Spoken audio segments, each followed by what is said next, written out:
So today I'm charging the air conditioning on my truck. So I had a leak and I just went ahead and replaced this whole compressor over the winter, and I charged it up until I ran out of Freon, and it didn't get fully charged, and it was the middle of winter, so I never got more Freon to do it. And then come summer, I just like driving with my windows rolled down, so I haven't bothered to do it yet. But if you saw my other videos, you know I'm going to Texas, so I'm gonna go ahead and get this charged up because it's a lot hotter there. When you're doing your AC, you have a low pressure and a high pressure port. This should only go on to one.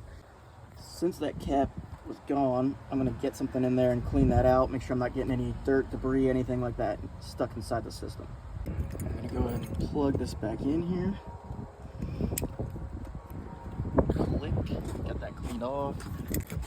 Start our truck. I'll just turn this on max. AC on. So while you're doing this though, you want to hold it at 12 to 3, just kind of move it around a little bit. I've seen before also, before you start, some people set these in like a bucket of hot water to help the can build some pressure. Well, I had it on there for a while, not running the compressor switch. I jumped it at the low pressure switch, compressor kicked on, just wasn't drawing any Freon. So I've resorted to what I was talking about earlier. I've got some hot water in this bowl. I'm gonna leave it sitting here for a little bit, try to raise the pressure of the can, see if that helps at all. Okay, so I think I found our problem here. This was the one I'm just using. It was my buddy's because I didn't want to dig through my truck to find mine. I ended up doing that anyways. So if I hit the trigger on his, nothing. Tap it on mine. So I think something's wrong with that and it's just not letting anything through. So we're gonna retry it with this. Oh yeah, big difference. I can hear it, feel it going in. From 12 to 3 or something like that. Yeah, it's taking it now. Clutch hasn't kicked on yet, but hopefully soon here. Okay, our compressor is starting to kick in here, so we're getting Freon into the system.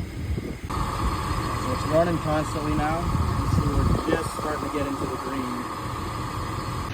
Another important thing to note, if you're replacing your compressor, your whole system, something, is your PAG oil. That is PAG. It should say what type of oil. You can see that. So this is PAG 46, and then you got to look up how much your system's supposed to have. So I did put a little bit in here when I replaced the compressor. I don't remember now how much it was, but you want to, that's your lubricant for everything. It goes through the whole system, so you want to make sure you have that in there. All right, well, it doesn't seem to want to get above 30 PSI here, so I'm just going to leave it there. All right, we'll call it 45. All right, so I don't think 45 is really going to keep up with Texas, but it's going to help. So I have seen people convert to LP. They run propane through here and supposedly get real cold.